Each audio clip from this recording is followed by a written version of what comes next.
ever feel like when you're reading about tech news, it's almost like it's in a whole different language? Yeah, like everyone else is having this fluent conversation Totally. and you're stuck with like the Yeah, phrase book. exactly. But Yeah. then every once in a while, you find someone like Carol Killian who can actually translate. He takes the most, I don't know, intimidating tech and makes it just crystal clear, like someone who could explain the metaverse. Right. And you don't just like understand it, you actually kind of want to learn more.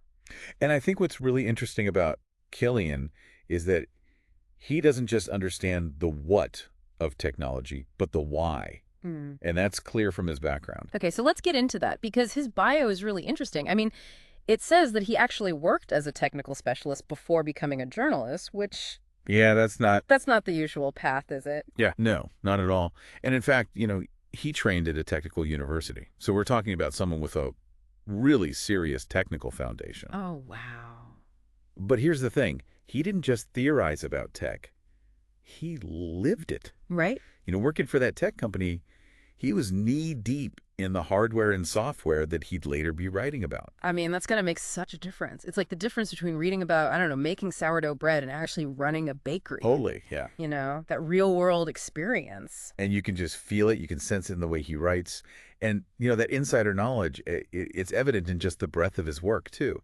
I mean, we see consumer electronics, software development, emerging technologies. He kind of covers it all, doesn't he? Yeah, it's really impressive. And I think that's what I like, is that it's not just like, here's the new phone that came out. He's really exploring those forces that are like shaping how we actually use this stuff in our lives, in our work. Absolutely. So let's break down those core areas a little bit. Let's start with consumer electronics, because I think that's something that everybody can relate to. Sure. What makes Killian's take on this, area stand out, particularly for like the average person who just wants to know, like, should I buy this or not? Well, think about it this way. We're just bombarded constantly Yeah. with ads for the latest and greatest new technology. Right. And I think what Killian does that's so valuable is he cuts through all of that noise. Mm-hmm. And he gives you the information you need to make a good decision. It's like having a personal tech advisor on call. Exactly. Yeah. Exactly. Like, take, for example, his article about choosing noise-canceling headphones. Yeah. I mean, he doesn't just give you a list of features. He explains how the features actually work. Yeah. The science behind it. Right. The different types of microphones, how that impacts your listening experience. Yeah.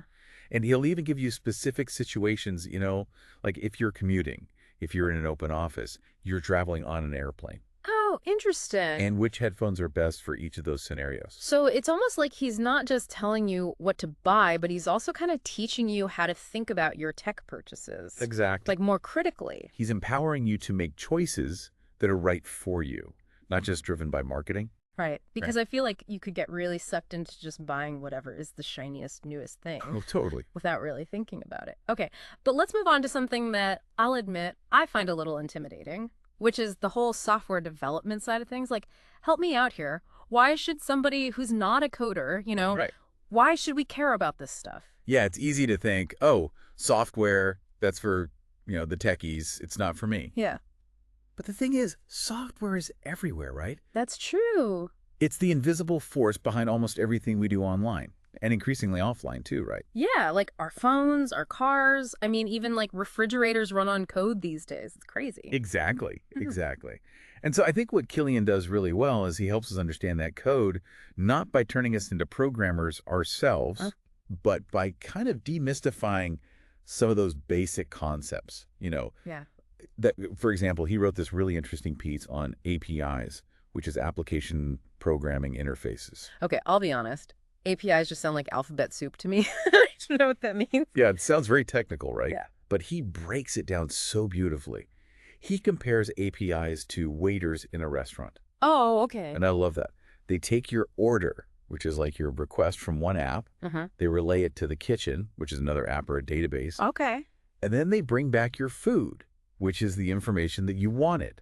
I like that. Yeah. That makes it very clear. And suddenly, right, something that sounded very technical and complicated is actually very relatable. Yeah, it makes you realize that even without being a coder, just understanding, like you said, those basic building blocks of software can help you actually understand like how this digital world works a lot better. Absolutely. It's like If you understand the basic grammar of a language, Right. you might not be writing poetry, but at least you can understand how a sentence is structured. Right. Exactly. Okay, so we've talked about consumer electronics, we've talked about software. Let's move into what might be the most, I don't know, future-facing category here, which is emerging technologies. I mean, this is AI, this is blockchain, the metaverse, all this stuff that is kind of both exciting and a little overwhelming. It is, yeah. It feels very, very big. Yeah. Very unknown. And moving so fast. Yeah. And what I appreciate about Killian's work here is that he doesn't shy away from that complexity, but he also doesn't make you feel like you need a PhD to understand it. Yeah, Absolutely, You know what? His piece on the potential impact of AI on creative jobs, I think is a great example of this. Oh, interesting. Because it would be so easy to go to one extreme or the other with that topic.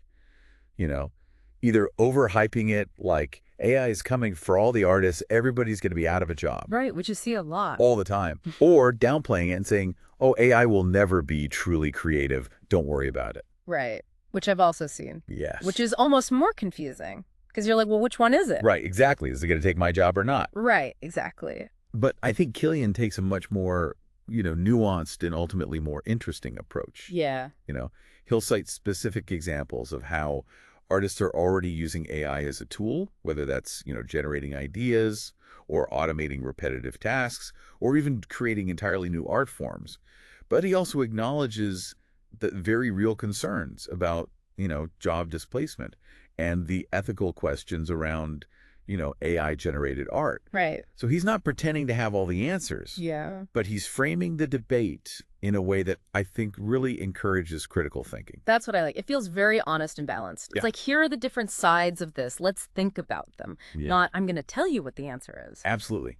It's about empowering the reader to come to their own conclusions. And I feel like that's something he does really well throughout all of his work. Absolutely. Which actually, that brings me to something I wanted to ask you about, which is just his writing style in general. Yeah. Because I feel like there's just this real clarity and approachability there, even when he's dealing with these like really complex ideas. Right. How does he pull that off?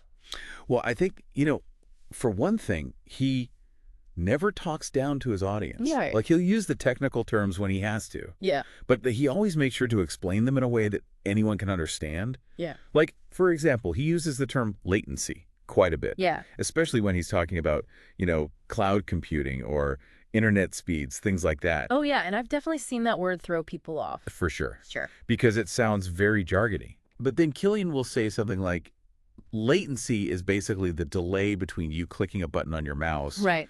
and, something actually happening on your screen. Yeah. So the lower the latency, the faster your experience. Yeah. And it clicks. Yeah. It suddenly makes sense. Exactly. I feel like, oh, I get what that means now. I've experienced that. Right, exactly. And it's not just about, explaining things clearly. It's also how he structures his writing.